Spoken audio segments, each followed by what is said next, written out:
Assalamualaikum warahmatullahi wabarakatuh. UNIZA merupakan sebuah institusi pendidikan tinggi yang semakin berkembang dan dikenali umum. Ia menawarkan program berorientasikan pengajian yang berbentuk komprehensif.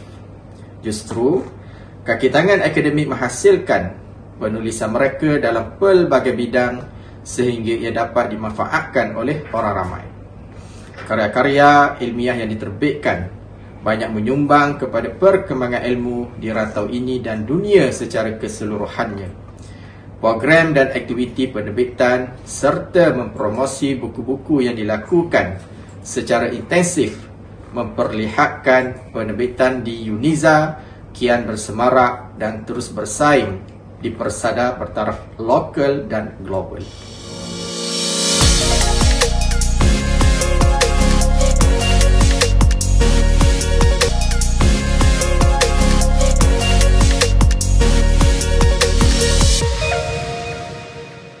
Buku ini sebenarnya telah diterbitkan oleh penerbit UNIZA dan juga diterbitkan pada tahun lepas lagi, iaitu pada tahun 2020. Buku ini sebenarnya adalah olahan daripada tesis master saya lah. Terdapat juga beberapa konten ataupun tajuk baharulah yang kami masukkan di dalam buku ini agar perbincangan di dalam buku ini adalah bersifat menyeluruh lah berkaitan dengan nafkah isteri ini. Selain itu juga kami mengambil inisiatif lah menulis ataupun menerbitkan buku ini kerana kami berpandangan bahawa isu nafkah isteri ini adalah isu yang besar kerana ia akan mempengaruhi rumah tangga dan juga mempengaruhi masyarakat lah. Apabila salah seorang suami dan isteri tidak faham tentang nafkah isteri ini, maka berlakunya pengabaian nafkah isteri. Dan ini mengakibatkan dan menjurus ke arah penceraian berlakulah. Kebanyakan pada hari ini berlakunya penceraian diakibatkan oleh salah faham berkaitan dengan nafkah. Justru itu kami mengambil inisiatif ini dan moga-moga usaha kami untuk memberi kefahaman kepada masyarakat awam melalui penulisan ini dapat menurunkan kadar penceraian akibat daripada kekeliruan terhadap nafkah isteri. Okey, kami bahagikan kepada 5 bab lah. Yang pertama adalah konsep nafkah di dalam Islam. Bab kedua adalah nafkah kepada isteri. Ketiga, pengguguran nafkah isteri. Keempat, nafkah isteri bekerja. Dan kelima, nafkah dan hak isteri pasca penceraian. Kita lihat dalam bab 1 ini, kami jelaskan konsep nafkah di dalam Islam. Di sini ada beberapa pandangan ulama lah berkaitan dengan definisi Islam. Pembaca akan tahu apa itu nafkah sebenarnya di dalam Islam. Dan kami cenderung dan berpandangan bahawa nafkah sebenarnya adalah perbelanjaan ataupun pengeluaran wang kepada isteri daripada suami untuk memenuhi keperluan isteri tersebut.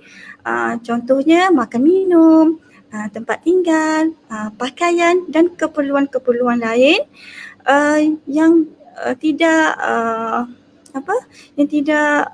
kontradik lah dengan Islam. Kami juga menjelaskan ataupun kami state dari dalil pensyariatan berkaitan dengan nafkah isteri lah.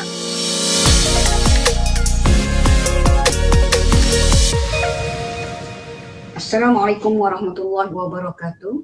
Saya Profesor Madya, Tok Puan Dr. Nizalita Omar, pensyarah daripada Fakulti Pengajian Kontemporari Islam Universiti Sultan Zainal Abidin.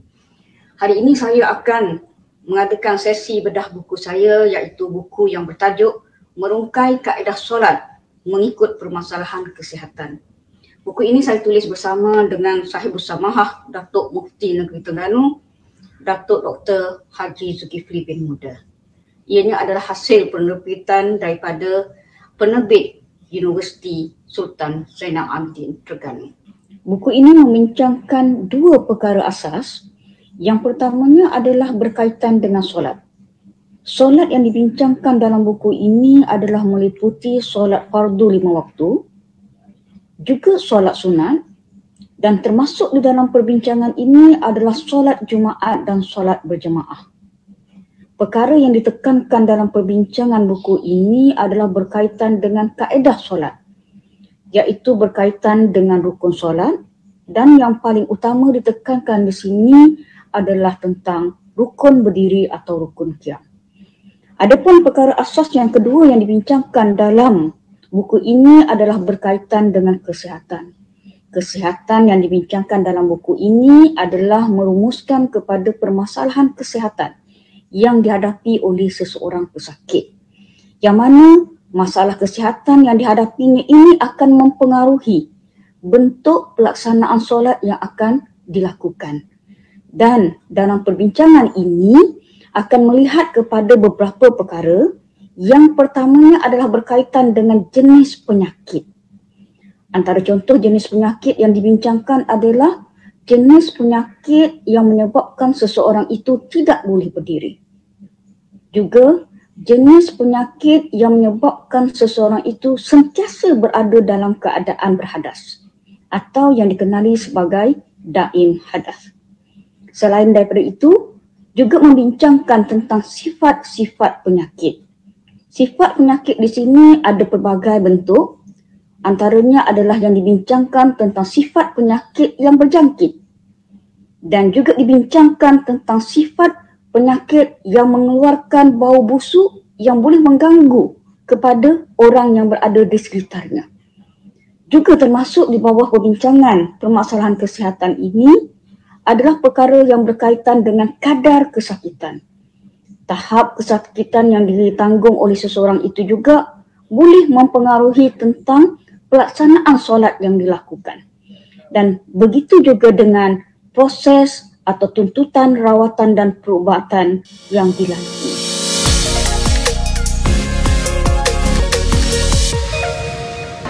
Kalau kita lihat dalam Al-Quran ya, banyak yang menceritakan atau mengesahkan tentang ayat-ayat supaya manusia ini melihat kepada kejadian langit dan bumi ya. Kalau kita lihat kepada ayat-ayat Al-Quran tadi ya, tentang kejadian langit dan bumi itu, terutamanya tentang kejadian langit, jadi ini mempunyai ada hubungannya dengan astronomi ya, ataupun falak itu sendiri. Jadi sebelum kita pergi jauh, kita pergi lebih jauh lagi, saya ingin minta supaya Prof memberi sedikit info apakah yang dikatakan ilmu falak dan apakah fokus perbincangan kita pada petang ini. Silakan. Terima kasih saudara moderator. Bismillahirrahmanirrahim. Assalamualaikum warahmatullahi wabarakatuh. Selamat datang kepada para pengunjung Pesta Buku Antarabangsa Kuala Lumpur 2019. Terlebih dahulu saya mengucapkan terima kasih kepada penganjur program ini, terutamanya mengenai program bedah buku, bedah bicara mengenai buku yang diterbitkan oleh penerbit Universiti Sultan Zainal Abidin dengan tajuknya Kemajuan Kaedah Hitungan Falak. Secara umum kita memang menerima ataupun mengetahui bahawa astronomi itu sama dengan ilmu falak secara umum tetapi kita lihat dari segi pembahagian ilmu, klasifikasi ilmu, terdapat perbezaan istilah yang digunakan dalam bahasa Arab di antara ilmu bintang iaitu ilmu An-Najam dan ilmu falak. Jadi adalah mustahil kita nak katakan bahawa ilmu An-Najam itu sama dengan ilmu falak, sebab ia dua istilah yang berbeza yang diberikan oleh para ilmuwan. Jadi walaupun pada peringkat awal, termasuk dalam buku-buku awal saya pun memang saya menyatakan ilmu falak itu sama dengan astronomi. Walau bagaimanapun berdasarkan kajian-kajian lanjut, saya mendapati sebenarnya ilmu falak itu merupakan sub kepada astronomi. Ilmu falak itu merupakan pecahan kepada astronomi. Kerana perkataan astronomi itu adalah ilmu An-Najam, ilmu bintang. Ilmu bintang. Jadi kalau mengikut tradisi Yunani, semua cakrawala, cakrawala atau semua objek yang dikaji ketika itu adalah bintang. Termasuk komet, matahari, bulan, cahaya kosmik dan apa-apa fenomena dan gejala yang berlaku di langit ketika itu mereka kata bintang. Jadi itu sebab ilmu zaman Yunani dinamakan sebagai ilmu bintang dan diikuti oleh tradisi Arab sebagai ilmu An-Najam atau dalam bahasa Melayu ilmu bintang lah. Okey, jadi apabila Islam berkembang, satu proses yang penting dalam pembersihan ilmu ialah pengislaman ilmu. Sebagai penghujung kepada video ini, saya mengharapkan agar aktiviti-aktiviti yang berkaitan dengan resensi buku dapat diperbanyakkan dan diperkasakan dari semasa ke semasa. Ini dapat menggalakkan budaya penerbitan sekaligus dapat menambahkan lagi khazanah ilmu di muka bumi ini.